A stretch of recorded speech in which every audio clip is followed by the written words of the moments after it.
Welcome to our June Kiss tutorial on creating the thread catcher fabric box. In this video, we'll take you through each step, providing clear instructions and helpful tips to ensure your success. Whether you're a seasoned sewist or just starting out, this project is perfect for adding both functionality and style into your sewing space. Follow the photograph written instructions along with this video tutorial to enhance your sewing experience. Let's get started and organize those threads of yours in a fun and practical way. If you find this video tutorial helpful in any way, please like and subscribe. Let's dive in. Welcome to the first part of our tutorial, where we'll guide you through each step with detailed instructions. Let's begin by preparing your embroidery hoop with cutaway stabilizer. Load the design onto your embroidery machine and make sure you have your trusty applique scissors handy for the trimming process. To start, carefully place batting 1 on top of the hoop and stitch it down securely. Take your time to trim any excess batting. Ensure a clean and precise edge with a small seam allowance of about 1 to 2 millimeters.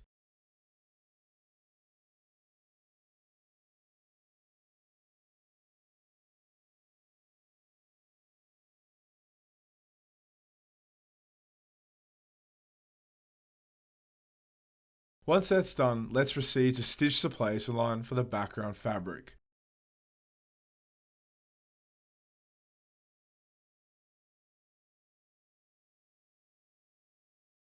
Now it's time to bring our label block to life. Take fabric A and position it right on top of the placement line. Make sure it aligns perfectly. Stitch it down with precision following the outline.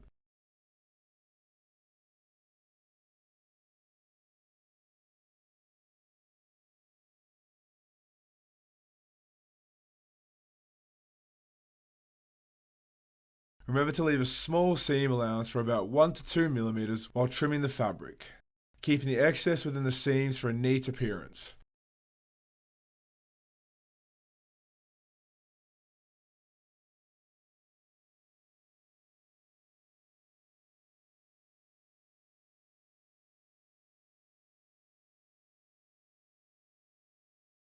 Then embroider the quilting.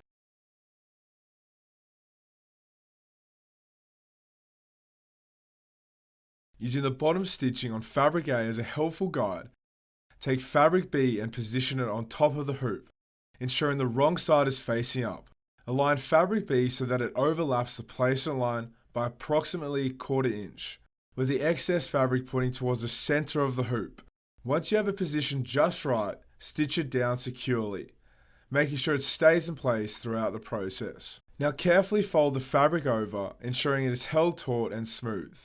Then stitch it down securely, maintaining the fold and tension. It's important not to trim any fabric at this stage. Next, repeat the applique process for the thread spool on the far left using a piece of fabric large enough to cover the placement line.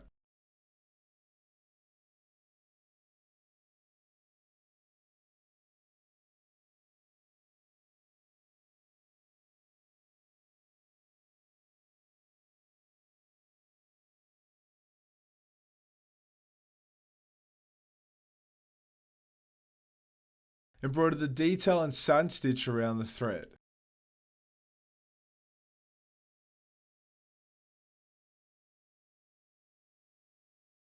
Embroider the top and bottom parts of the spool.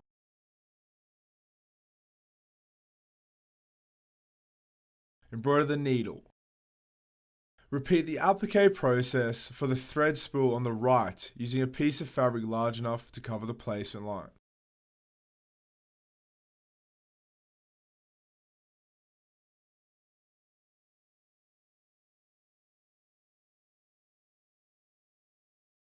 Embroider the detail and satin stitch around the thread.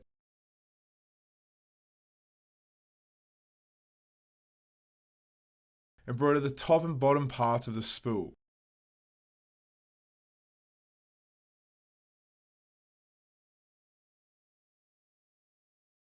Embroider the spool in the center and then the top and bottoms of the spool.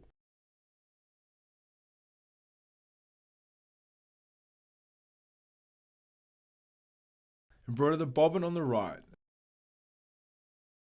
Embroider the top part of the label spool, Repeat the applique process for the label spool using fabric C.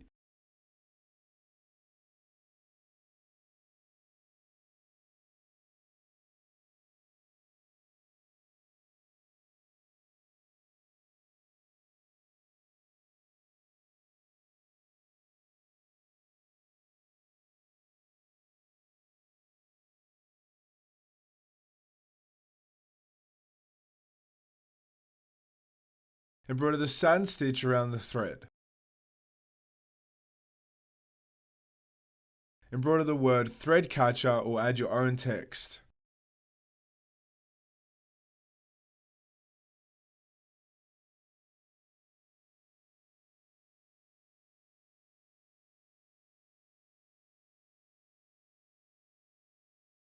Embroider the bottom part of the label spool.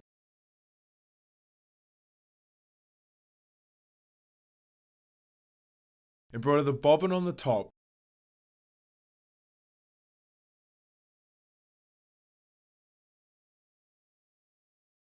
The stitch out of the label block is now completed. Please remove your work from the hoop and trim the seams to 1/2 inch with your rotary cutter and ruler.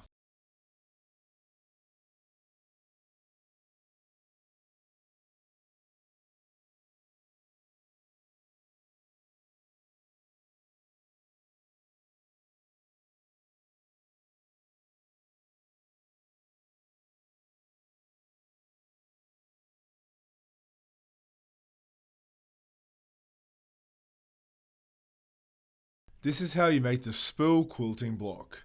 Hoop up cutaway stabilizer, load design onto your machine and use applique scissors for trimming the fabric. Place batting 1 in optional cutaway or bag stiffener underneath batting on top of the hoop. Then stitch the batting down.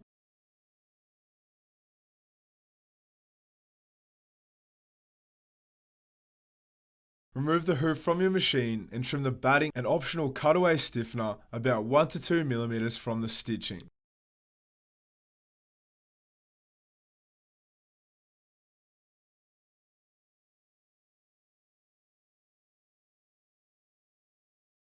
Place fabric A on top of the batting and stitch down.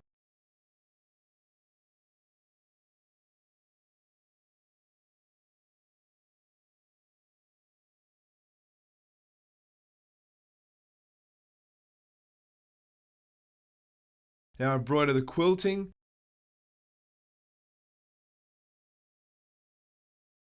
Then your spool quilting block is completed. Take it out of the hoop, then trim the seams to about 1/2 inch around the pocket and hold aside.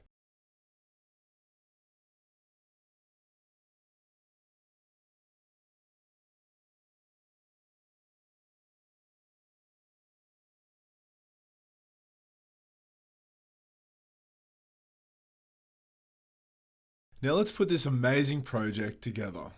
To start, lay out your blocks in the order you prefer. This will help you visualize the design and ensure everything looks just right. Now, let's join the blocks together. Begin by taking your block and placing it right sides together with the middle block. Make sure to match up the existing stitching on the blocks.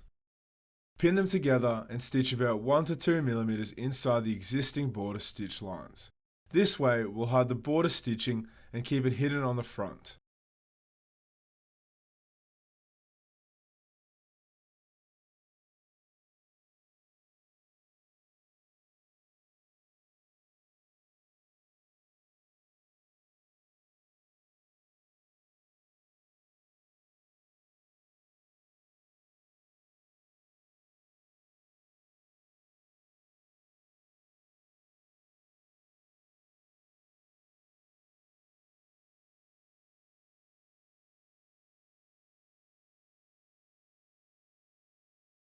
Don't forget to open the panels and give those seams a good ironing.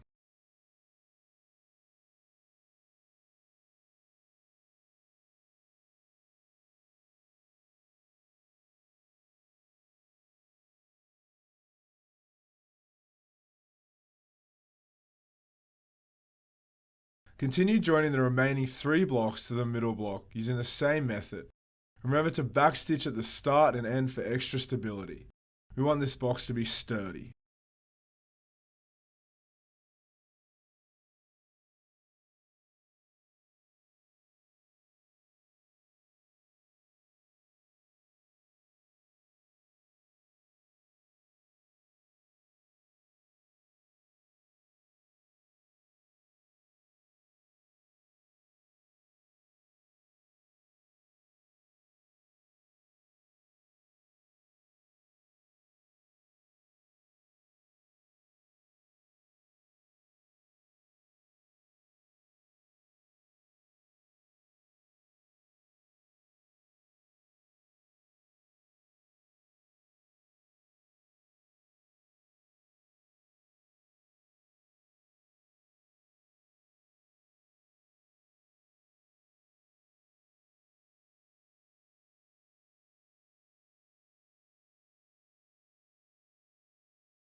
Now it's time to cut the lining fabric.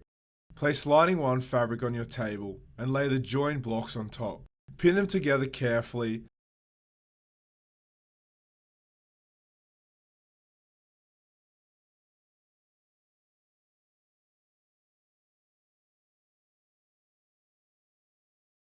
Trim the lining so it matches the front of the join blocks. We want everything to be perfectly aligned.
Now let's give the outside of the box some shape and structure. Take your join blocks, which should be right side up, and fold them diagonally in half, right sides together, using pins or clips to secure everything in place.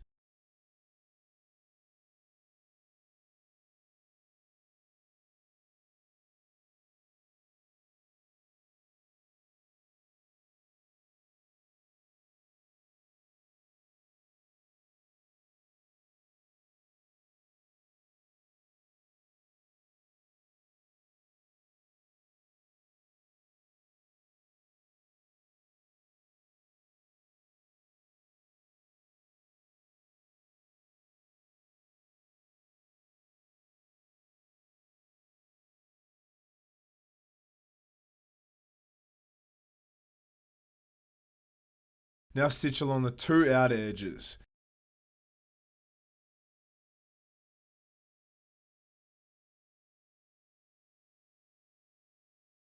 Remember, when you reach the bottom block, use the stitching to the net technique to make sure it all stays intact.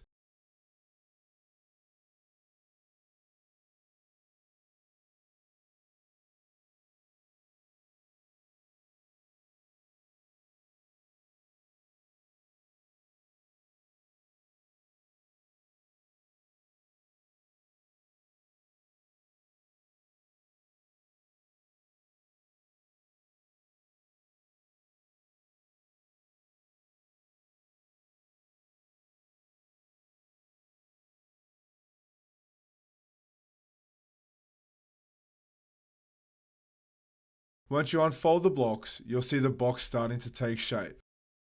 We're almost there. To finish joining the seams, fold the blocks right sides together in the opposite direction. Pin the 2 seams separately and stitch them up, following the same methods as before.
After these final seams are sewn, you'll have a fully formed box.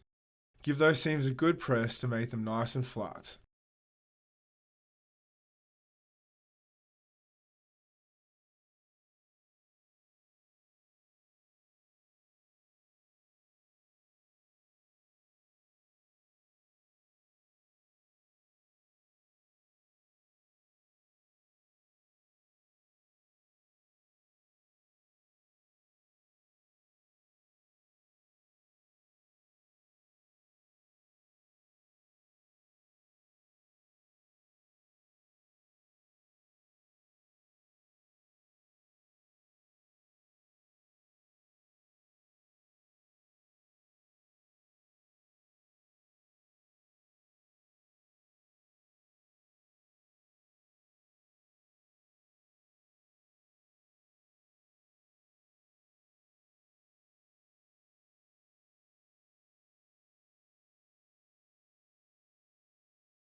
Now it's time to attach the straps to the box.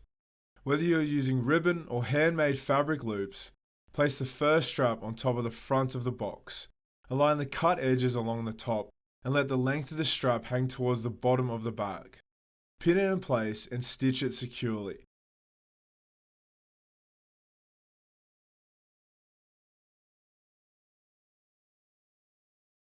Repeat the same process for the other strap on the opposite side of the box.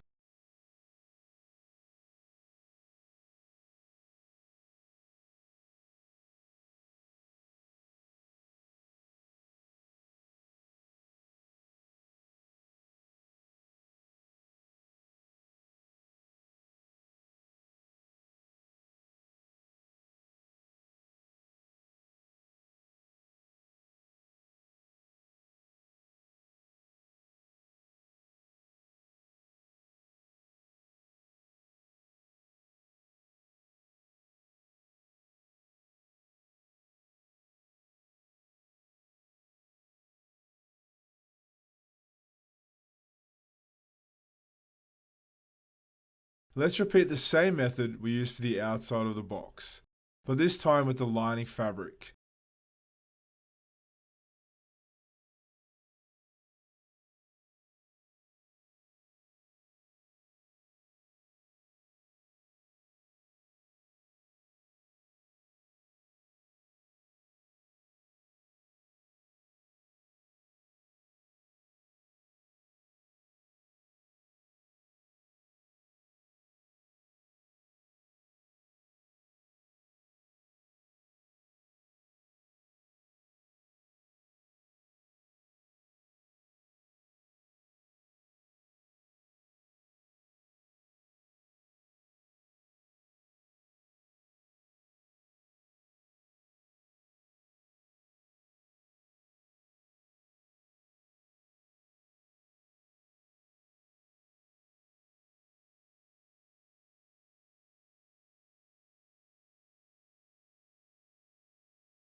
Use a 5/8 of an inch, 16mm seam allowance, slightly larger than before, to ensure the join lining is slightly smaller than the box.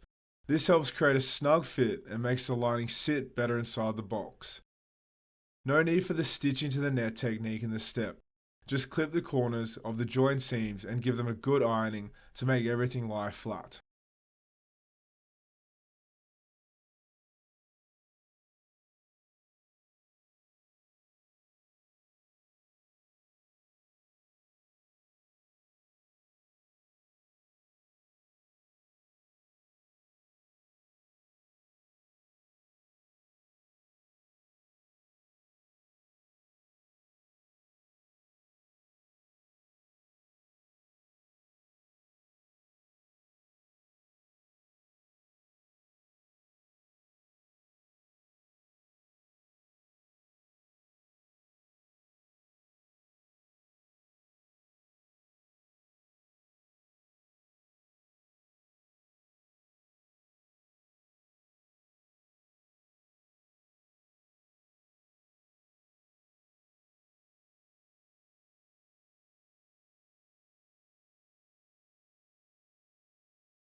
Slip the lining over the box, aligning the tops, bottoms and seams, using your pins to secure everything around the top edge.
Now, let's complete the final steps to finish your thread catcher box. Pin along the top edge, leaving a small opening on one side of the box. This will allow us to turn the box right side out later. Make sure to pin and stitch the side seams open. Using your sewing machine, stitch the seam from the inside of the bag. This ensures that the seam stitching won't be visible when the box is turned right side out.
Carefully turn the box right side out through the opening. You can use a chopstick to help push out the corners. Be patient during this step to avoid tearing the lining fabric.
Push the lining into the box and iron it flat for a neat finish.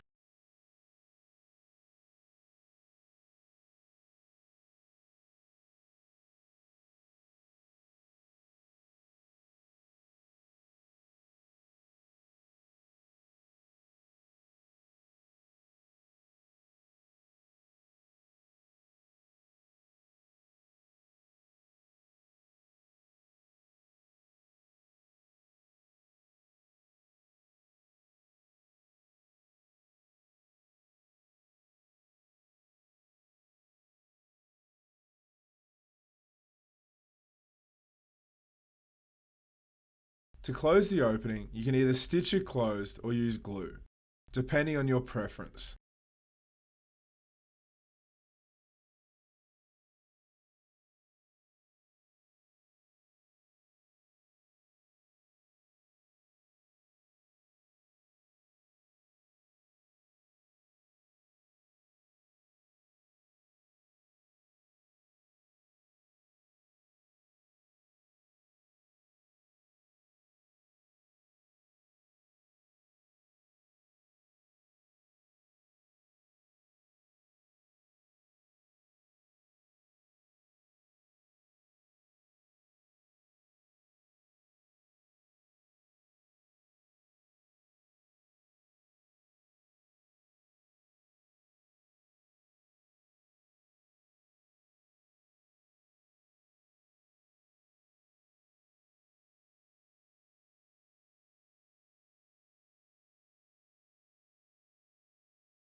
For a final touch, top stitch around the top of the box.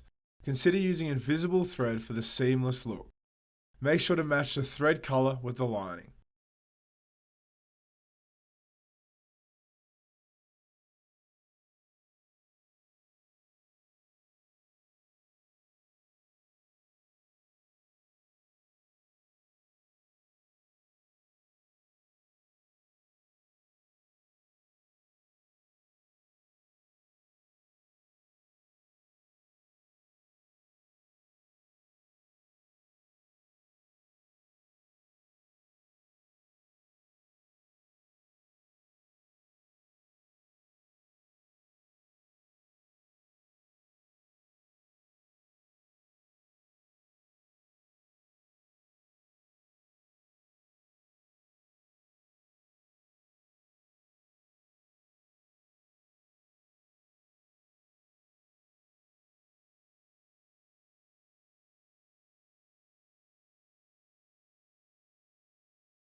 And there you have it. Your thread catcher box is now finished and ready to be enjoyed.